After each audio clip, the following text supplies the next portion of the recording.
ഇപ്പോൾ മലങ്കര സഭ association secretary Shri Biju Oommen നമ്മളോടൊപ്പം ടെലിഫോൺ ലൈനിലുണ്ട്. ശ്രീ ബിജു ഉമ്മൻ, ഇന്നലെ ഉണ്ടായത് വിശ്വാസികളെ വലിയ രീതിയിൽ വേദനിപ്പിക്കുന്ന ഒരു സംഭവമാണ്, സംശയമില്ല. അതിനിടയിൽ ഒരു കയ്യേറ്റത്തിൻ്റെ സാഹചര്യമൊക്കെ ഉണ്ടായി എന്നറിയുന്നു.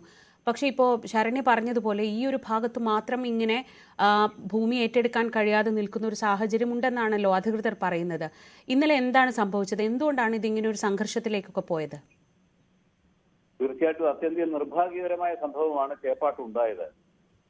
നൂറ്റാണ്ടുകൾ പഴക്കവും ചരിത്ര പ്രാധാന്യമുള്ളതുമായ ചേപ്പാട് പള്ളിയുടെ കുരിശടി തകർത്തത് വളരെ വേദനയോടുകൂടി മാത്രമേ ഞങ്ങൾക്ക് കാണുവാൻ സാധിക്കുകയുള്ളൂ. കാരണം ക്രൈസ്തവ വിശ്വാസികളെ സംബന്ധിച്ചിടത്തോളം അവർ രക്ഷയുടെ പ്രതീകമായിട്ടാണ് കുരിശിനെ കാണുന്നത്. അത് വളരെ അവഹേളനാപൂർവമാണ് നാഷണൽ ഹൈവേ അതോറിറ്റീസ് അധികാരികളും പോലീസും റവന്യൂ ഉദ്യോഗസ്ഥരും സംയുക്തമായി ചേർന്ന് നിന്നുകൊണ്ട് ക്രൈസ്തവരുടെ വികാരത്തെ വ്രണപ്പെടുത്തുന്ന രീതിയിലാണ് ഇന്നലെ അവിടെ നടന്നതായ സംഭവങ്ങൾ. തീർച്ചയായും അത് ഞങ്ങളുടെ ഹൃദയത്തെയും ഞങ്ങളുടെ ക്രൈസ്തവ വിശ്വാസികളുടെ ഹൃദയത്തെ ഏറെ വേദനിപ്പിച്ചു. കുരിശിനെ അവഹേളിക്കുന്നത് വഴി അവിടെ സമാധാനപരമായി പ്രതിഷേധിച്ച വൈദികരുൾപ്പെടെയുള്ളവരെ പോലീസ് മർദ്ദിച്ചത് തന്നെ ഇതിന്റെ ഗൂഢാലോചനയുടെ ഭാഗമായി ഞങ്ങൾ കാണുന്നു. ഈ കുരിശടി തകർത്തത് ക്രൈസ്തവ വിഭാഗത്തിന്റെ ആത്മാഭിമാനത്തെ തന്നെ ഇത് ചോദ്യം ചെയ്തിരിക്കുകയാണ്. ഈ പ്രത്യേകിച്ച് ഓർത്തഡോക്സ് വിഭാഗം ക്രൈസ്തവ സഭ എന്ന് പറയുന്ന ഒരു നിയമാധിഷ്ഠിത സമൂഹമാണ്. ഞങ്ങൾ കോടതി വിധിയെയും രാജ്യത്തിന്റെ നിയമങ്ങളെയും അനുസരിക്കുകയും വികസനത്തിന് വേണ്ടി പള്ളിയുടെയും കുരിശടിയുടെയും ഒക്കെ എത്രയോ സ്ഥലങ്ങൾ ഈ ഹൈവേയിൽ തന്നെ ഞങ്ങൾ ഹരിപ്പാട് ഇതിന് വലിയ ദൂരമില്ലാത്ത ഹരിപ്പാട്ട് തന്നെ കുരിശടി ഞങ്ങൾ തന്നെ മാറ്റിക്കൊടുത്തു.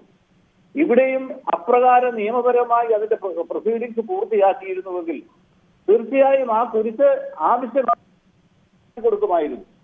അതുകൂടാതെ ഇപ്പോഴത്തെ മോഡേൺ ടെക്നോളജി അനുസരിച്ച് ആ കുരിശടി അധികൃതർക്ക് മാറ്റണമെങ്കിൽ തന്നെ അത് അവിടുന്ന് പൊക്കിയെടുത്ത് മാറ്റാനുള്ള ടെക്നോളജിയൊക്കെ ഇന്ന് വളരെ സുലഭമാണ് സമൂഹത്തിൽ.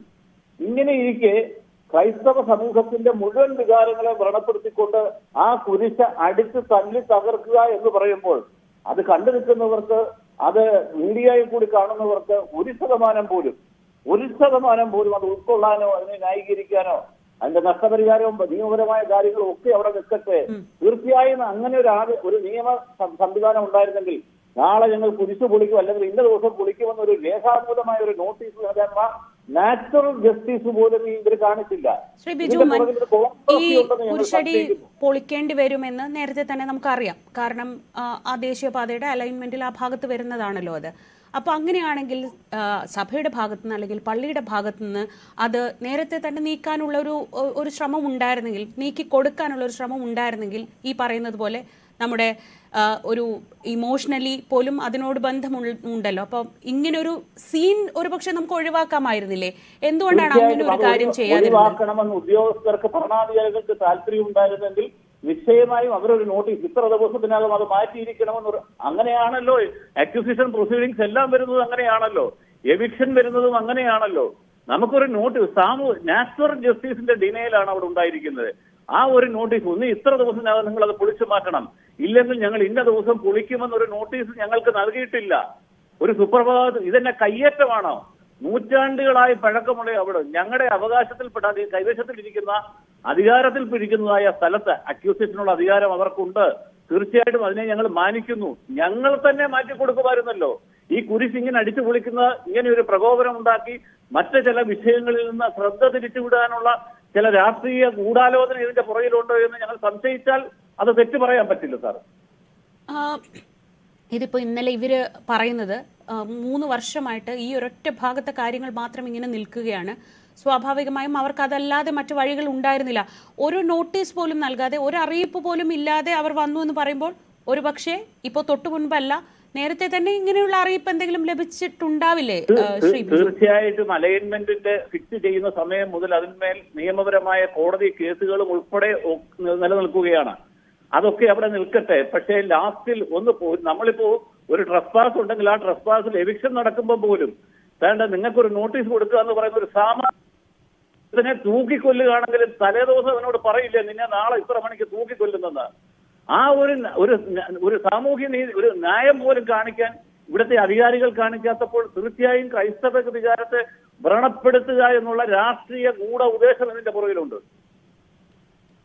അങ്ങനെ ഞങ്ങൾ പറഞ്ഞാൽ അത് തെറ്റെന്ന് പറയാൻ പറ്റില്ല മാഡം. ഇനിയിപ്പോ എന്ത് ചെയ്യാനാണ് ആലോചിക്കുന്നത്? ഞങ്ങൾ നിയമപരമായി തന്നെ ഇത്രയും ഞങ്ങളെ വ്രണപ്പെടുത്തുന്നെങ്കിൽ മറ്റ് ക്രൈസ്തവ സഭകളുമായി സഹകരിച്ച് ഞങ്ങൾക്ക് എന്ത് ചെയ്യാൻ പറ്റുമെന്നുള്ളത് ഞങ്ങൾ അവിടുത്തെ പ്രാദേശികമായി ചേപ്പാട് പള്ളിയുടെ ചുമതലക്കാർ ആലോചിച്ചുകൊണ്ടിരിക്കുന്നു. ശരി, വളരെ നന്ദി ശ്രീ ബിജു ഉമ്മൻ പ്രതികരിച്ചതിന്.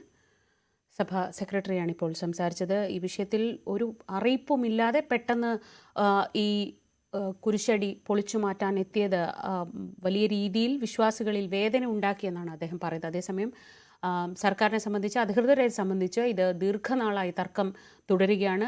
ഈ ഒരു ഭാഗത്ത് മാത്രം ഈ ജോലികൾ തടസ്സപ്പെടുന്ന സാഹചര്യത്തിലാണ് ഇങ്ങനൊരു നടപടിയിലേക്ക് കടന്നതെന്നാണ് അവരുടെ വിശദീകരണം. എന്തായാലും അവിടെ വിശ്വാസികൾ വലിയ രീതിയിലുള്ള പ്രതിഷേധത്തിൽ കൂടിയാണ് ചേപ്പാട് ഭാഗത്തുള്ളത്.